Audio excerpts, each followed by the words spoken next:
एक बार गौतम बुद्ध को एक सभा में भाषण देना था और जब सभा का समय हुआ तब बुद्ध वहां आए और बिना कुछ बोले ही वहां से चले गए। तकरीबन 100 से भी ज्यादा लोग बुद्ध का उस सभा में इंतजार कर रहे थे और बुद्ध के इस तरह के व्यवहार को देखकर सभी लोग बहुत चौंक गए, लेकिन किसी ने भी बुद्ध से कोई प्रश्न नहीं किया। क्या आप जानते हैं भगवान बुद्ध ने ऐसा क्यों किया? अगर नहीं जानते तो वीडियो में एंड तक बने रहो, क्योंकि आज हम आपकी लाइफ में एक वैल्यू ऐड करने वाले हैं। अगर मैं आपकी लाइफ में एक वैल्यू नहीं ऐड कर पाया तो आप कमेंट में नो लिख के जाना और कर पाऊंगा तो यस लिख के जाना। दोस्तों, अगले दिन फिर से सभा का आयोजन हुआ और दूसरे दिन सभा में लोगों की संख्या तकरीबन घट गई थी। इस बार तकरीबन 80 लोग सभा में बैठे हुए थे। बुद्ध सभा में आए, लेकिन इस बार भी बुद्ध ने वही किया, यानी बुद्ध इस बार भी आए और बिना कुछ बोले ही वहां से चले गए। लोग दोबारा से चौंक गए, लेकिन किसी ने भी बुद्ध से कोई प्रश्न नहीं किया। अगले दिन सभा का आयोजन फिर से किया गया, लेकिन इस बार सभा में लोगों की संख्या और घट गई। इस बार सभा में केवल 50 लोग ही आए हुए थे। बुद्ध सभा में फिर से आए और उन्होंने इधर उधर देखा और बिना कुछ बोले ही सभा से चले गए। उसके बाद कुछ लोग क्रोधित भी हुए, क्योंकि उन्होंने अपने काम छोड़ करके आए हुए थे, लेकिन किसी ने भी बुद्ध से कोई प्रश्न नहीं किया। अगले दिन फिर से सभा का आयोजन हुआ। दोस्तों, आप लोग जो इस वीडियो को देख रहे हैं, आप में से भी कुछ लोग मन ही मन यह कह रहे होंगे कि अरे कितनी बार सभा का आयोजन होगा, और आप लोगों को भी इस वीडियो को देखते वक्त इरिटेशन होना शुरू हुआ होगा। और जिन जिन लोगों को भी अभी इरिटेशन होनी शुरू हो गई है, उन लोगों को तो यह वीडियो बड़े ध्यान से देखना और समझना चाहिए, क्योंकि यह वीडियो आपके लिए ही है। अगले दिन फिर से सभा का आयोजन हुआ, लेकिन इस बार सभा की संख्या और ज्यादा घट गई थी, यानी इस बार सभा में सिर्फ 30 लोग ही थे। फिर उसके बाद बुद्ध सभा में आए, मुस्कुराए और फिर से बुद्ध ने वही किया, यानी बिना कुछ बोले ही वहां से चले गए। इस बार भी लोग बहुत क्रोधित हुए और इस बार लोगों ने पीछे से कुछ कहा भी और बड़बड़ाए भी, लेकिन बुद्ध ने उनके किसी भी प्रश्न का उत्तर नहीं दिया। दोस्तों, अगले दिन फिर से सभा का आयोजन होता है और इस बार लोगों की संख्या यकीनन बहुत ज्यादा घट जाती है, यानी इस बार सभा में कुल मिलाकर 15 लोग ही आए हुए थे।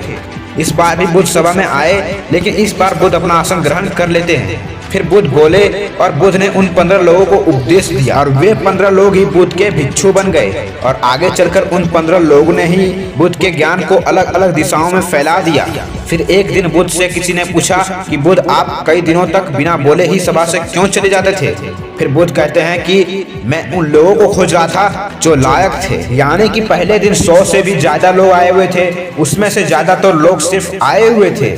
उन्हें मेरे उपदेश से कोई भी मतलब नहीं था, वे बस आ गए थे। और उसमें से ज्यादातर लोग सिर्फ देखने और सुनने आए हुए थे कि सभा में क्या होता है। वे मेरे काम के लोग नहीं थे, क्योंकि वे लोग मेरे ज्ञान को औरों तक नहीं पहुंचा सकते थे।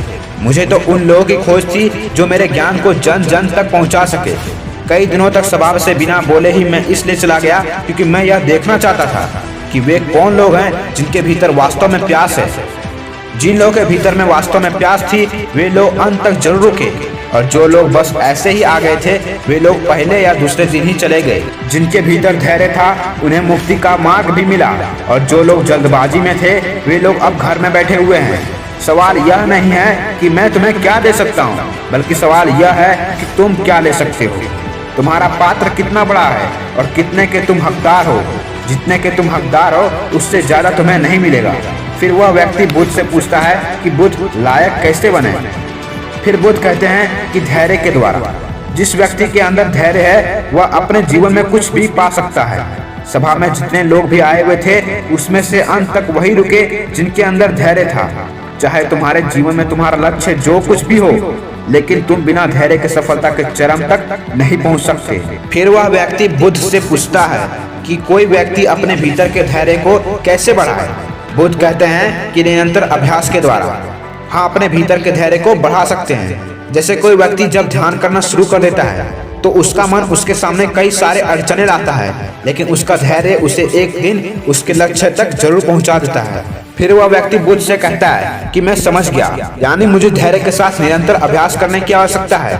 दोस्तों, अब आपको समझ में आ गया होगा कि आपके पास वो क्यों नहीं है जो आप पाना चाहते हैं, क्योंकि आप उसके लायक नहीं हैं।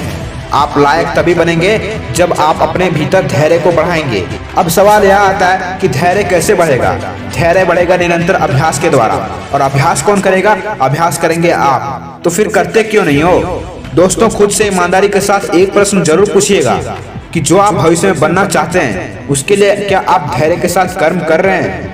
दोस्तों, अगर उसका उत्तर नहीं है तो अपनी असफलता के लिए जिम्मेदार आप खुद होंगे। आज की यह गौतम बुद्ध की शिक्षाप्रद कहानी आपको पसंद आई होगी तो नीचे कमेंट बॉक्स में यस जरूर लिखें। और उसके साथ ही इस कहानी को उन लोगों के साथ शेयर करना ना भूलना जिनके अंदर धैर्य नहीं है। दोस्तों, आज के इस वीडियो में सिर्फ इतना ही। दोस्तों, हम आपसे फिर मिलेंगे ऐसे ही एक लाइफ चेंजिंग वीडियो के साथ। तब तक के लिए आप जहां भी रहिए खुश रहिए और खुशियां बांटते रहिए। आपका बहुमूल्य समय देने के लिए दिल से धन्यवाद।